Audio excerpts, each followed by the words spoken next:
Hi, it's David Avrin with the Customer Experience Advantage podcast. You know, we've heard it said that nothing happens in business until somebody sells something. But what if they could sell it again and again and again and again?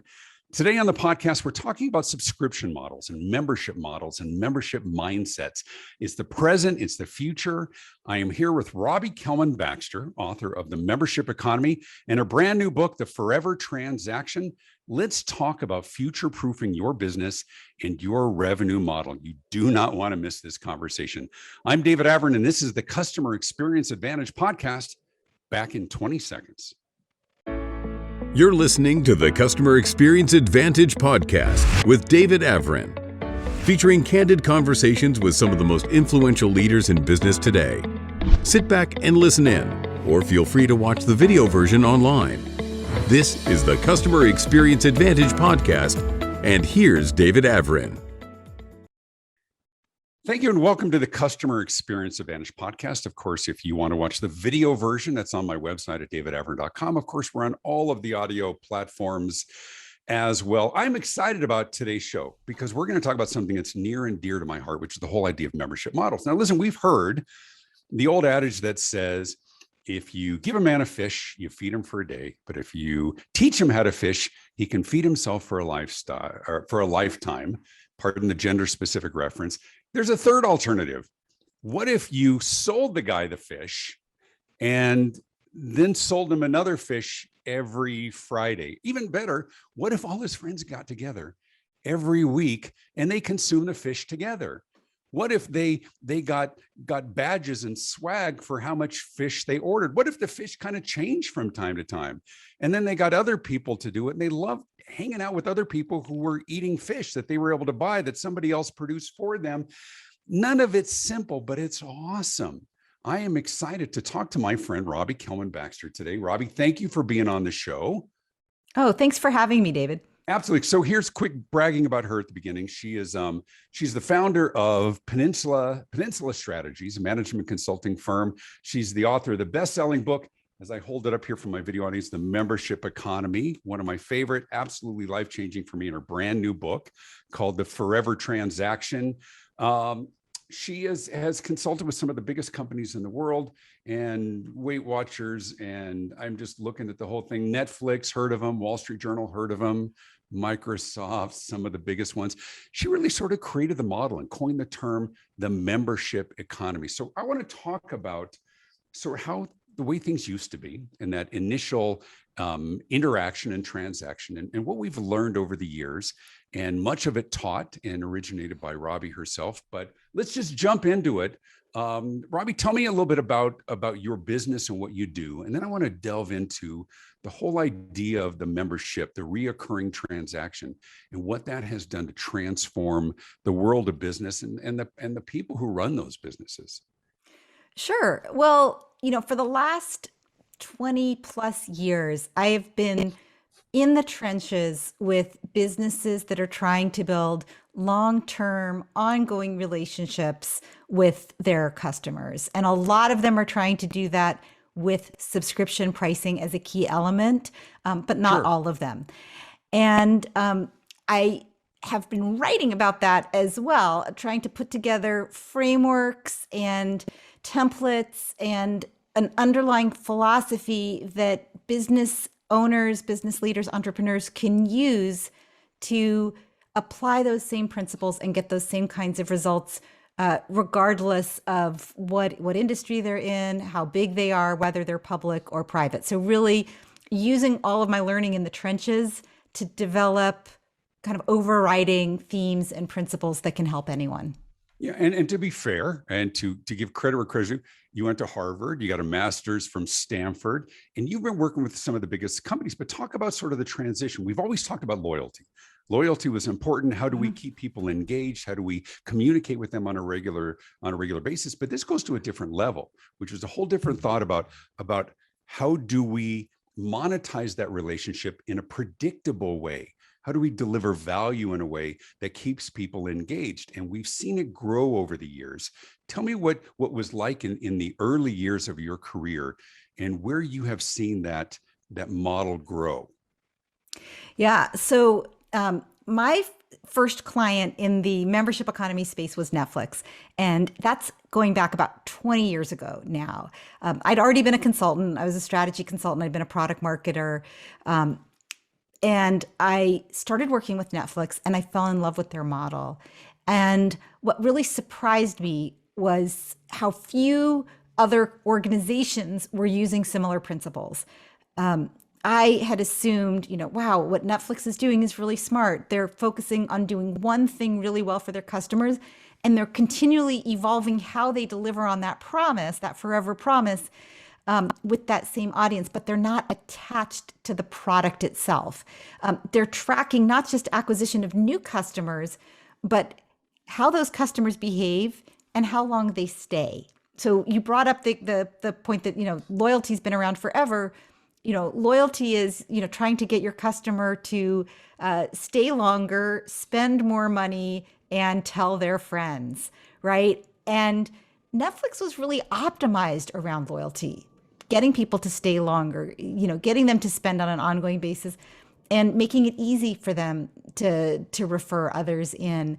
And I loved the model because it was so much more profitable, first of all, right? Recurring revenue. Remind us what the model was. We a lot of three DVDs out at a time for about $15, $13. Yeah, I was going to say, 17, for some of the younger times. people listening, they think of Netflix as What's a DVD? What you get on your right. You get on your TV. But I talked over you. But remind us what that model was, because it was very unique, because it was coming on the heels of Blockbuster. Where you go every night. I'll take you back. Yeah. I was a young mom at that time when Netflix came out, and I spent a lot of time in the middle of the night up with my babies, and I like to have something to watch on TV while I was fussing with them.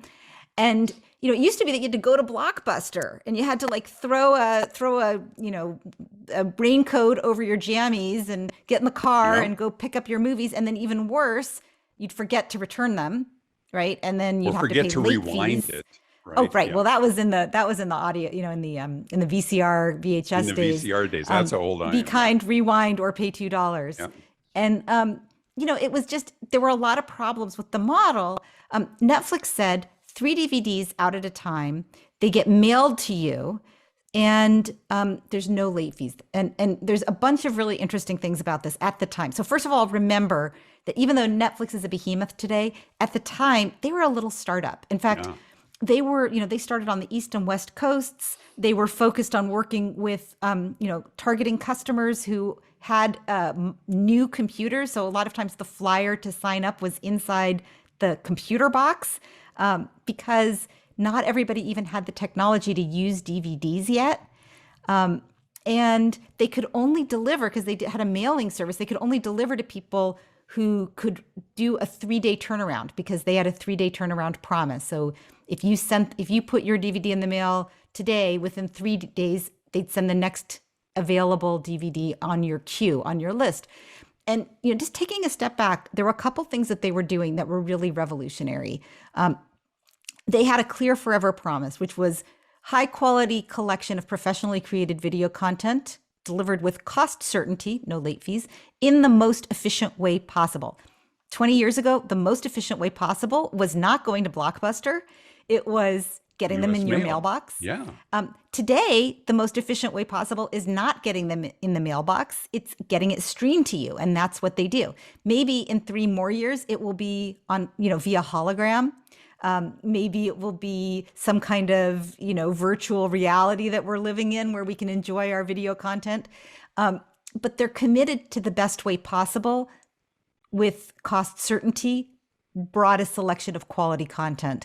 And that hasn't changed. And it's that kind of little nugget that got me on the path that I'm on today, which is helping organizations figure out what is your promise, and then how do we optimize the entire experience around driving loyalty, engagement, trust, and then for many organizations, that holy grail of predictable recurring revenue.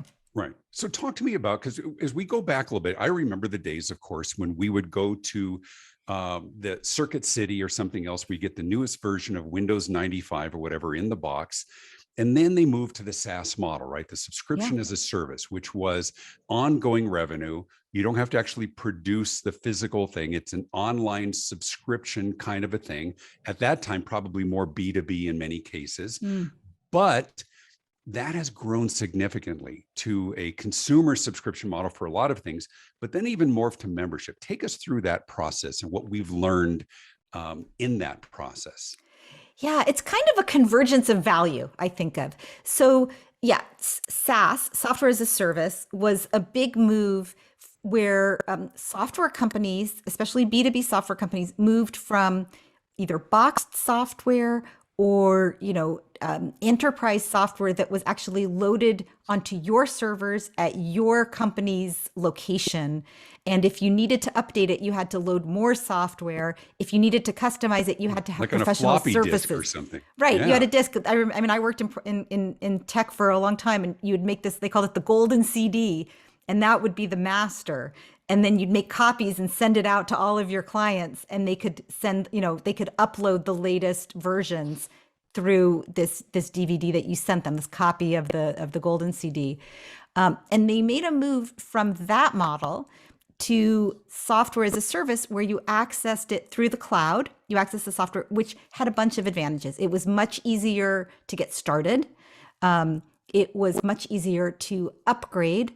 The organization could monitor how things were going, and the vendor could monitor how things were going and fix problems, help you optimize. They did all the maintenance, all the management. You always had the latest version, and you didn't have to bug IT, right? So if you were in the marketing department and you needed some piece of software, you didn't. I remember when you had to leave a 6-pack on the desk of the IT guy, and it was usually a guy. If you wanted them to put your, make your software work so you could do your job. Bribe them. Yeah, you had to bribe. And I'm like, why am I bribing somebody to do something so that I can get my job done, right? And then suddenly with SaaS, as a marketer, I could go directly to the vendor and say, yeah, that software is going to help me do email campaigns. I want that. And I didn't even have to ask IT, because they didn't have to put it on their servers, and they didn't have to worry about how it worked with the rest of their stuff. I could just do it on my own.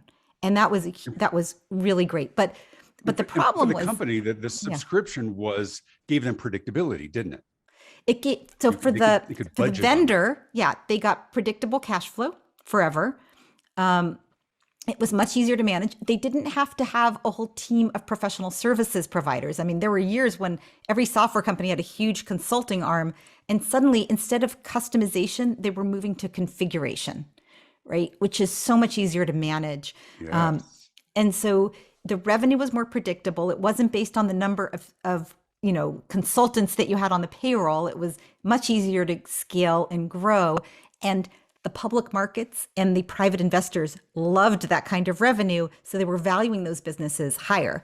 Meanwhile, on the consumer side, we had Netflix, we had, businesses looking at ways to build ongoing relationships with consumers as well, by treating them as a member, by, thinking about their long-term needs, and by layering in value beyond just you can get access for a subscription price, but actually layering in other benefits. Like with Netflix, they learn about you, right? And they recommend things. Recommendation engine, which Netflix really was at the forefront of developing, was a brand new idea that they would tell you. I used to stand in Blockbuster, and I didn't know what movie to pick, right? You'd stare at the wall and you're like, glossed over. What do I want to watch today? And now, you can keep a list, right? That was a new feature that made it easier for you to enjoy the professionally created content, because you kept a list so you wouldn't forget. And then the second thing was, they started getting smart. They found people who liked what you liked and looked at what else they had watched. And at first, it's interesting because it took them a long time to figure out that recommendation engine. At first, what they did is they said, oh, Robbie's friends with David.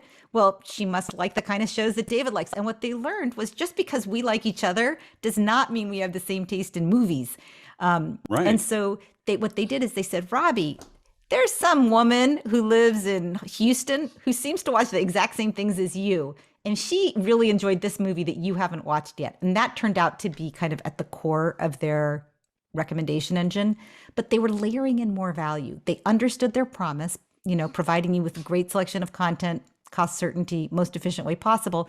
And they kept layering in more and more value to help me achieve my goal. And that's really what I think other organizations can do. The SaaS companies took a while to layer in the additional value, but they're getting there too.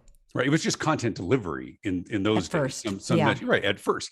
So talk to us about some more familiar models that our audience might be familiar with, and how the learning has grown. I mean, you talk about sort of the early days in that recommendation engine of Netflix. You would almost call that small data on the road to big data. And the big data, of course, is cross-referencing as many data points to be somewhat predictive. And now, of course, you see that in a tremendous way with Amazon and things like that, with Prime. But give us some other examples of consumer-oriented subscription models that maybe have morphed into membership, and what does that look like, and what was the process in getting there? Yeah, so many industries have been transformed both by subscription pricing and by a member mindset. That's what I call it, is treating your customers like members and saying, what is the bigger goal that brought them here in the first place? And how can I deliver on that goal? So a great example is the world of fashion and the world of beauty. Those are two really interesting spaces. The Rent the Runway, first they said, the problem, what people want is women wanted to look appropriate for important high stakes event, big interview, big party, wedding, but they didn't necessarily want to own that one of a kind statement outfit. So Rent the Runway was just that. You could rent an outfit and return it. They moved pretty quickly to subscription because people who wanted to look good for one event probably had other events, and actually just said, in general, when something's important to me, I want to look my best. So they moved to that. They also layered in community, where they encouraged women to take pictures of themselves wearing the different outfits. So if I'm looking at an outfit and I'm trying to decide if I want it, I can look and see how other people looked in it. So I can get a better idea of what it looks like on different types of bodies for different occasions. So they layered in community beyond just that subscription access to different outfits.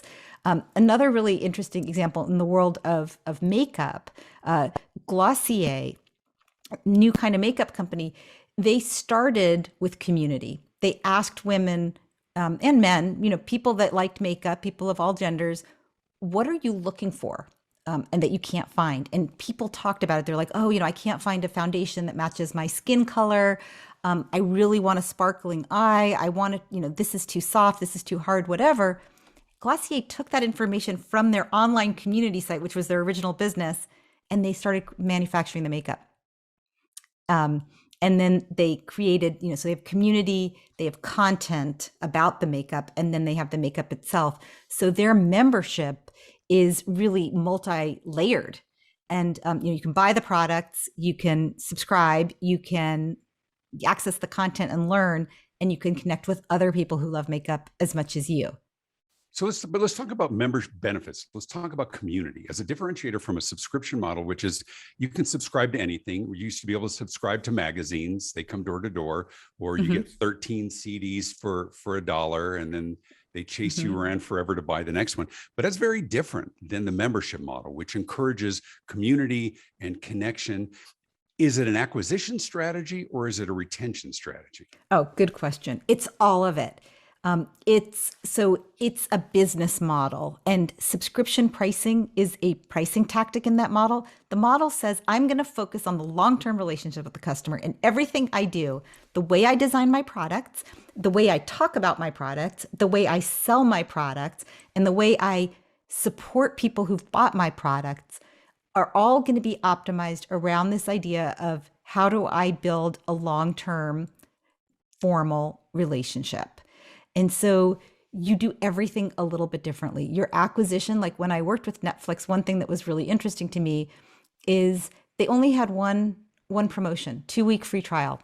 That's it. And you only get to use that 2-week free trial one time, right? Most companies, including today, most newspapers still today have hundreds of different offers. Netflix had one offer because they wanted clean data. And they knew that the reason you had a free trial was because you needed credibility and relevance. Does this product, I don't understand what this product does, and I don't believe it's as good as you say it is, and I want to experience it for myself. 2 weeks is plenty of time to figure out what it is, and you don't need to try it again. So that's a different way upfront at acquisition. Onboarding, after the moment of transaction. I know this gets into your area around customer experience. The moment of transaction is the starting line for the relationship, not the finish line. So how do you welcome them? How do you ensure they get the value that they paid for and put them on the road to making your products and services a habit that yields great value for them, right? So you want to invest differently in that. And then you want to do that in an ongoing way. You want to measure recency, frequency, depth, breadth of usage. How engaged are they? If you do those things, they'll all help you with retention. If you focus on the moment of retention when somebody's threatening to cancel, it's probably too late anyway, right? Right. Then you're throwing in incentives. You wait, don't leave. We'll give you this and this. So, but let's talk about churn, which is, of course, those who do not renew or those who cancel their memberships. Because a lot of companies are looking at subscription models. They see it as the holy grail instead of the one time, let's create that forever transaction. And they create the financial projections on a J curve. And it doesn't work that way, does it? Because we have to look at what causes people to leave, which was sort of my book there, Why Customers Leave as well. But there's things that you learn when you were talking about all those things that we do to engage and to learn about them. That requires a constant adjustment and an enhancement of those member benefits and revisiting of all of those things and learning when people leave. Much of this I learned from you as well. But talk to us about the process of retention, of reducing churn, of reinventing yourself on a regular basis to create a real measure of sustainability, which is elusive for many. Yeah. So I sometimes think of it as the party model. If there's a party at a bar in your neighborhood, and somebody says, why don't you go to that party? It looks like a fun party. You might say, I didn't even know there was a party, right? I had no idea. I walk by that place all the time. Who knew there was a party in there, right? That's an awareness problem. Doesn't necessarily get into retention, but it's going to be hard to retain them if you can't acquire them in the first place. The next thing is somebody walks in to the party and they don't feel welcome, right? They don't feel welcomed. I walked in, I stood in the lobby. I didn't really know what to do. It didn't look very fun, so I left. And somebody says, well, didn't you love the band? And you're like, I didn't know there was a band. Oh, the band's downstairs. So you weren't welcomed. You weren't shown where the value was. And you joined, but you canceled. Like I sometimes think of that kind of retention issue as a failure to launch, right? You didn't even... Right. You never even got the value. Like you never even gave it a try. And that's usually an onboarding issue. Sometimes the issue is I went downstairs and I listened to the band and the band was terrible, right? Or the band played country and I don't like country, right? So those are different issues, right? The band was terrible. That's kind of an operations issue. Like what was wrong? Oh, the guitar player didn't know how to play the guitar and the singer didn't know how to sing. That's an operational issue. Or the sound didn't work. That's a tech issue. I don't like country music. That's a product market fit issue. Either you're going to change the band if your audience hates country, or you're going to say on your front door, we have awesome country music so that people don't come in who are the wrong people. And then the last reason that people leave, I think. Or you give them a variety of doors for them to choose the band that they want, right? Right. That's right. But the important thing is that they know, right? That they know what they're coming in for.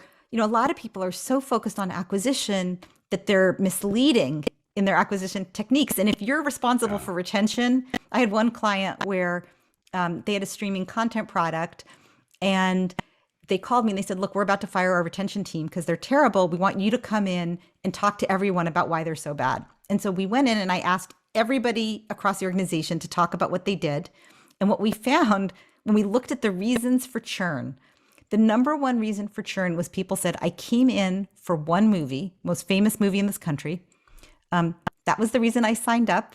I paid for my first month and then I left, right? That is not really the fault of the retention team. When the acquisition team that is what every single ad talked about was, we have the movie you want to watch. Sign up and get access to the movie you want to watch. So that's not really a retention issue. It might be an onboarding issue to let them see everything else that's available, but up front, they should have communicated that this is a streaming service with a lot of variety and they happen to have this movie, but check out the other stuff as well. So, I think everybody in the organization plays a role in retention. And if you wait until, as you said, that moment of churn when somebody is hitting the cancel button to say, please stay, you're going to end up probably giving them a discount or additional benefits, when really what you should have done was solve the problem earlier on, or maybe even never taken them on as a customer.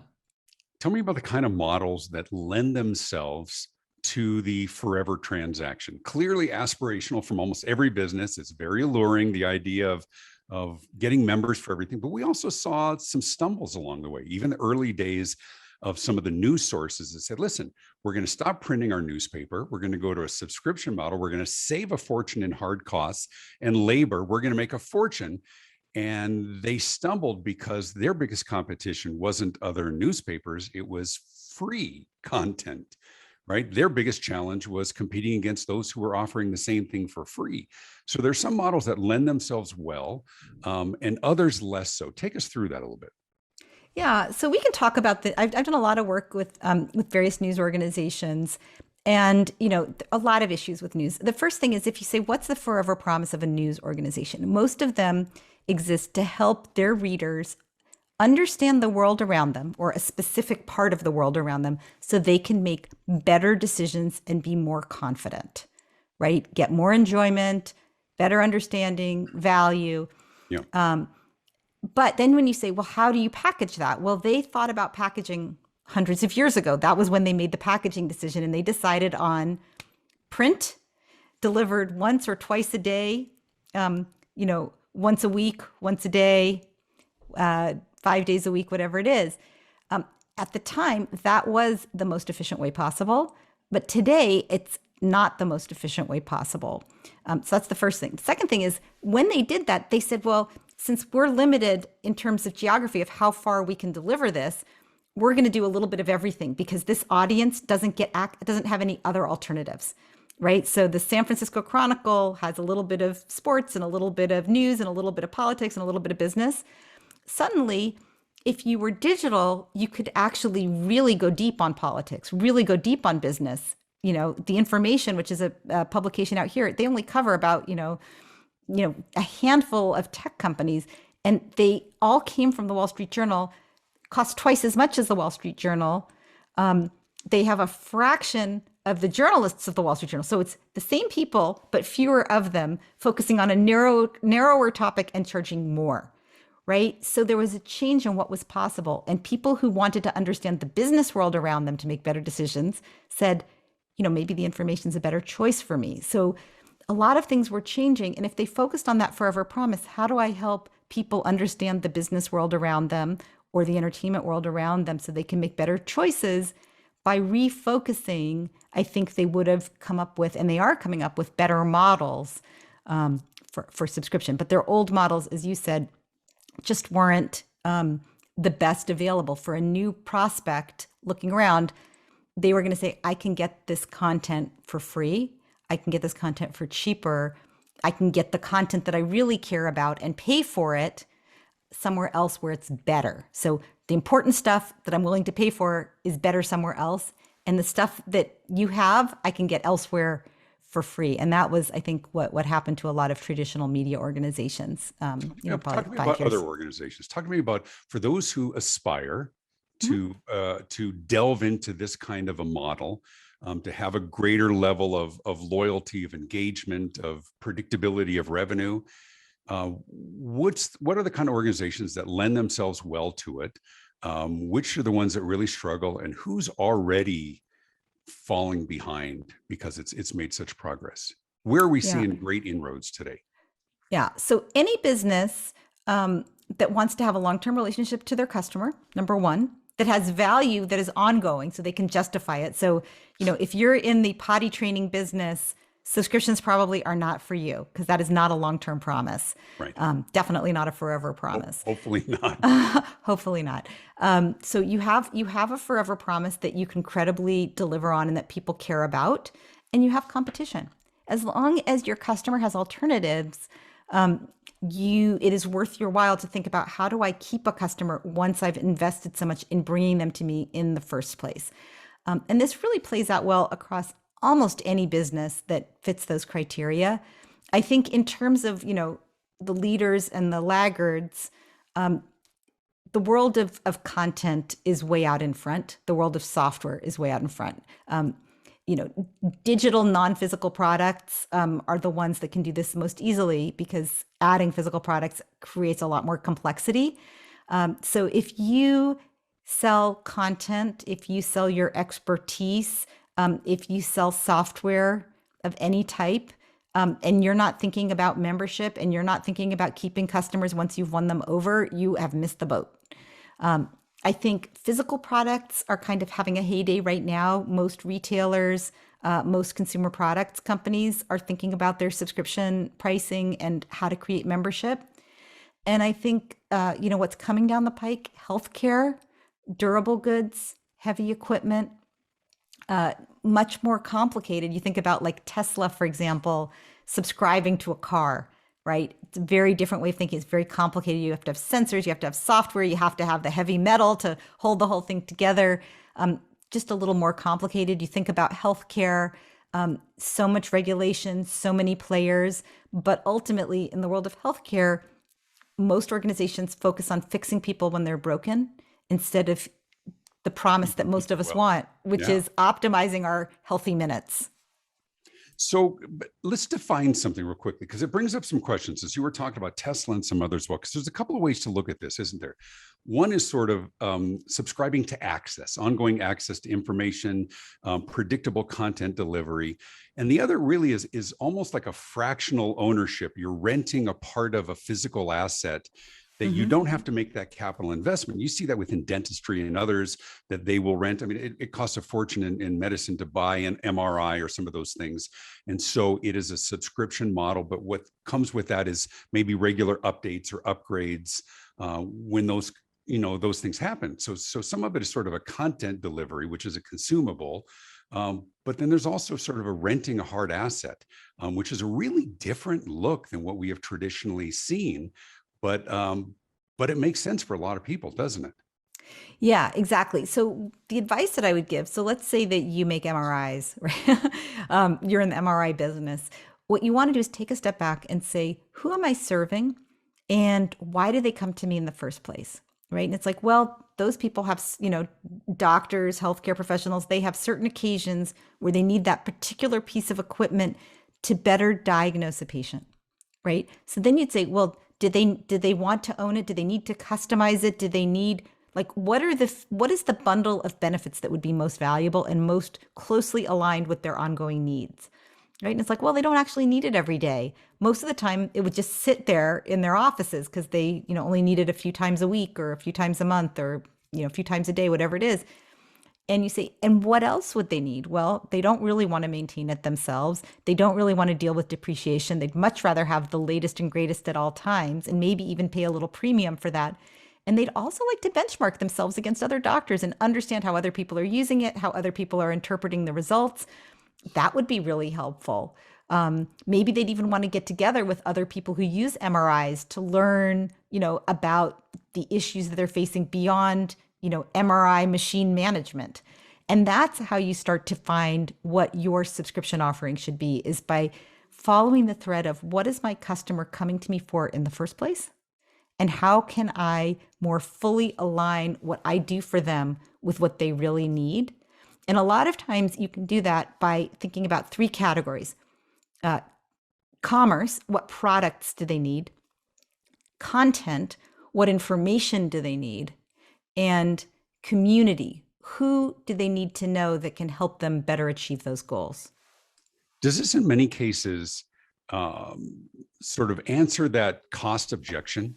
I mean, buying a piece of capital equipment, and not everybody is certainly on a high level, can be cost prohibitive. Does it make it safer for somebody to rent it, to be a part of it, knowing that they have control, that they aren't necessarily making a long-term commitment? And does that translate into other membership models as well? Does it eliminate one of those, the acquisition barrier to make it easier for someone to say yes. And then on the other side, make it easier for the business to continue to demonstrate value beyond the transaction. I mean, I really see it as a win-win for those who do it right. Yeah, absolutely. And I wrote I wrote the membership economy several years ago to show people the power of membership. Today, I don't have to do that. Everybody wants subscriptions. I wrote the Forever Transaction to break down how to do it, right? Here's how to do it. If it's something that's important to your company, here's how to do it. And if it's not working, here are some of the reasons you might be having trouble. And so one of the exercises that I encourage organizations to do is to look at your member journey from awareness through, acquisition, activation, engagement, expansion, contraction, retention, win back. And to kind of give yourself a grade on where you're doing well and where the problems are arising. And you gave an example of, if the problem is acquisition because the cost is too high, and that's really where the friction is in the relationship. Like once they join, they love us, but it's really hard to get them to, it's a big pill to swallow, that price tag. Subscription can be a way to, you can design, let me put it a different way. You can design your subscription offering in such a way that it mitigates that particular objection. And that's how you should be looking at your full offering is where are the opportunities to improve that member experience from awareness through win back. And by going deep in that particular area, you can always find little things that you can do that can have, a big impact on the likelihood of someone joining and staying. Sure. Talking to Robbie Kellman Baxter, author of The Membership Economy and her new book, The Forever Transaction. As we wrap up here in a couple of minutes, tell me what's the biggest mistake that companies, leaders make when they're delving into this space? That if I could start over again, if I could do it differently, what's that misperception that derails some of these initiatives? Well, there's a couple of different flavors of this. So the one that I find the hardest, and frankly, I always ask this before I start working with a company, is they come in with the tail wagging the dog. They want subscription revenue, and they're not willing to change the rest of their business model to justify that ask of their customer. They're not willing to really consider the full customer experience, what the product offering is, how they sell it, how they support it, how they talk about it. So if an organization doesn't understand what else is going to have to happen, if they're thinking, I'm just going to slap a subscription price on what I already have and people are going to pay for it because it's the only thing we're going to offer, that I think is the biggest mistake that I've seen over and over again. For organizations that are really going into this wholeheartedly and really trying to do the right thing, I think the biggest challenge that they have is freezing. You get through the launch stage, you scale up, and then you don't continue to evolve your offering because, and here's what happens, your customers are loyal, so you think they love you, but don't confuse inertia with loyalty, right? Subscription's a lot about, people just trusting you and they're not looking for alternatives. So your customers still love you, but tomorrow's customers look at your offering and say it's not relevant anymore. It's dated, it's long in the tooth. This is what happened, you pointed out, with news organizations. This happens a lot with professional societies and associations, happens with gyms. The people that are there don't know what they're missing, but new people do. And so what I would advise is keep a dashboard. Look at both your retention and engagement rates, but also look at your acquisition. And if acquisition is starting to die down, it's almost always because your product is no longer relevant. Yeah. Or there's competitors who are doing what you did differently or better or faster, which is always the case, right? That's disruption. Absolutely. I always believe that it's better if we disrupt our own industry and keep asking that question and pretend that we are competing against our own company. How would we beat us? Exactly. I love that. Great exercise to do with teams as well. Listen, if you want to learn how to do all of this, and I'm only promoting just because I'm a fan and I'm a friend. If you have an interest in this, and this was what drove much of my my Morning Huddle initiative, is what I learned here. Pick up the book. The new one, of course, is called the Forever Transaction. It's a real nuts and bolts. It takes you through the process of identifying those markets, talking about the needs, why people come, why they stay, what are the essential elements beyond that initial transaction that create something that is forever. And it's elusive for many, but it's achievable if you go through all this. Robbie, if people want to learn more about you, how to get in touch with you, she is a phenomenal keynote speaker, by the way. If you have a conference coming up, as we are finally getting, as I'm back on the road as well, hopefully we'll find ourselves on the same platform at some time on the road as well. But look out for Robbie Kellman Baxter. Look her up online. Robbie, if they want to get in touch with you, how do they do that? I'm super easy to find, RobbieKellmanBaxter.com. And I'm very active on LinkedIn as well. So that's a good place to look too. I saw something this morning that was good. And I think I made a comment on that as well.